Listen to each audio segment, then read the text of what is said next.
So today we're going to talk about 2001: A Space Odyssey, written by Arthur C. Clarke. And I have one of the main characters from the book, David Bowman, here with us today. Okay, so this book is something else. Can you explain a little about your journey to us? So originally, I'm an astronaut, so we're going to go on science mission. Originally our plan was we were going to go out to Jupiter and do a basic survey mission, but we got a nice alignment of the planets, so we actually changed our minds. We're going all the way out to Saturn. And so we started off, got past Mars, got past the asteroid belt, all got past Jupiter. Our AI on the ship, the HAL 9000 unit, he got overrun by his guilt and tried to kill everyone off, including the other conscious colleague of mine, Frank Poole. I miss him quite a bit, and there was also some people in Crowd that I never really met them. After that, I was able to safely survive his attempt to kill me, and so I went in and turned him off. But the problem is I was now alone in space, and I kind of went a bit insane. But finally, we made it to Saturn, and once I was there, the real mission was revealed to me why we went all the way out this far. So the story on this was there's this big black slab they found buried in the moon. It's like it was 1 by 4 by 9 by 16 by 25, standard dimensions, but very clearly made, and it was buried under the surface. And when they dug it up, and it got hit by sunlight, it sent a signal all the way up to Saturn. I was essentially going to where the signal was. And when we got there was another one of these models, even bigger. And when I opened it, and when I got near it, it opened up and it sucked me in, and I went on this crazy journey across the universe and had some really cool things. So how long were you on this journey? The total trip was about a year, but the part where I was alone was about 3 months. Alone. All alone. What would one man do? Well, I'll let you guys decide. I tried listening to music for a while, but it just reminded me of humans, and I got crazy because I couldn't stand thinking of other humans. I bet. Alright, looks like that's all the time we have for this wonderful man today. Well, thank you for having me on. It's been a pleasure. Alright, you have a good one. Next book is Slam. It's written by Nick Hornby, and we have the main character Sam here today. Okay. He's hot. Please keep your shirts on. Please. Okay. So Sam, I heard you had quite the journey, story, whatever it was. Can you tell me about it? Can you tell this crowd about it? At a young age in school, I got this attractive girl pregnant, and I avoided my responsibilities and ran away for a day. And when I came home next night, my mom had called the police, and she was quite worried. Okay, so what were some things going through your head when you had run away? Like, what were you thinking about? Well, it's kind of funny because the same thing had happened to my mom at around the same age that happened to me. So it was a difficult time for both of us. Okay, so I heard you have this friend named Rabbit. It's quite the name. I don't know, can you tell me about this guy? Well, kind of keeps me out of trouble. He does some dumb things, and he reminds me to not do those things. Like one time at school, he got a referral for doing this, and yeah. Okay, and then you talked to a poster in the book. What was that about? My inspiration. It's a poster of Tony Hawk that's actually hanging in my room, and I talk to him when I'm going through some tough times. He's helped me through a lot. Like an alter ego type thing? Subconscious. Yeah. Okay. Talks to a poster in his room alone, sober.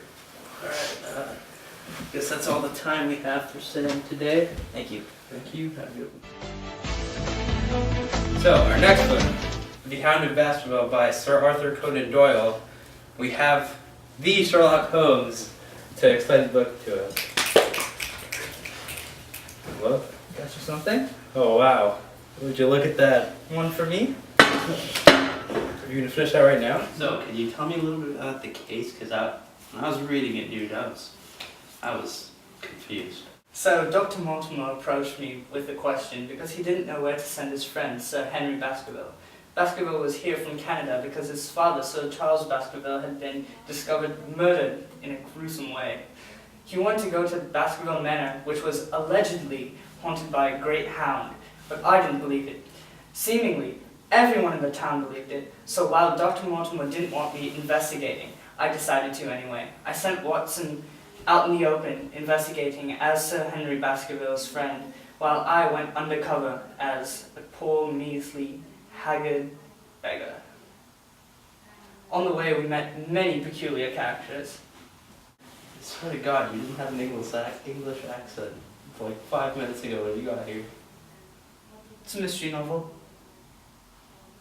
So, tell me about some of these characters that you met along with it. Some of these peculiar characters.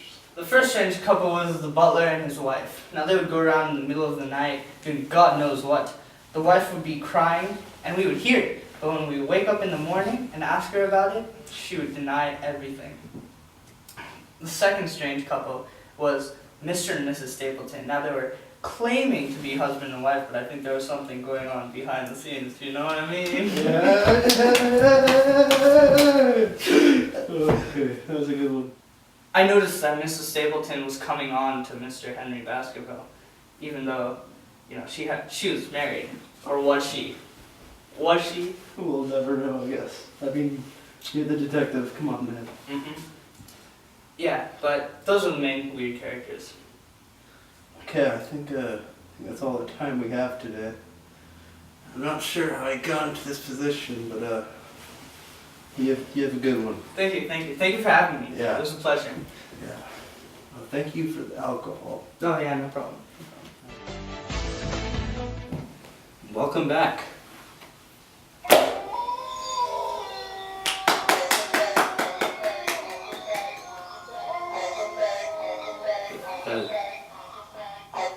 Thank you.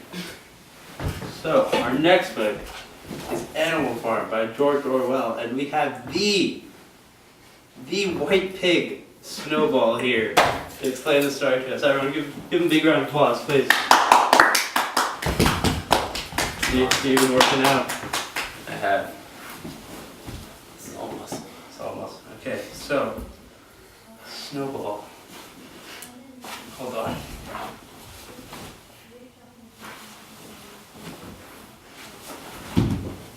So, explain a little bit of the story to me. I was a little lost. I know it's like a take on communism, but can you give me some more info on this?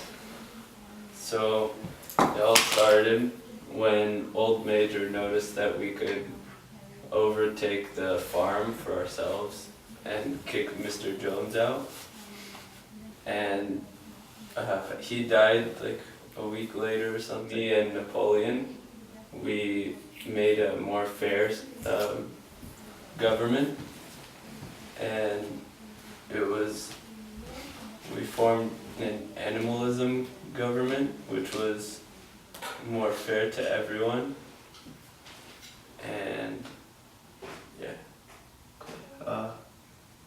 Explain this government to me. What did it consist of? Was it just like a regular government? Did you have like courts or like police or something? We had the Secret Service, which was our dogs, and they punished whoever didn't obey the laws. So, can you explain some of these laws to me? Our first laws were 4 legs good, 2 legs bad, and no animal shall sleep in a bed because that's human-like, and no animal shall wear clothes and drink alcohol, and we shouldn't kill any other animals. Later we needed to change these rules to make them better. Okay, well, I think that's all the time we have. Thank you for being on the show with us. It's been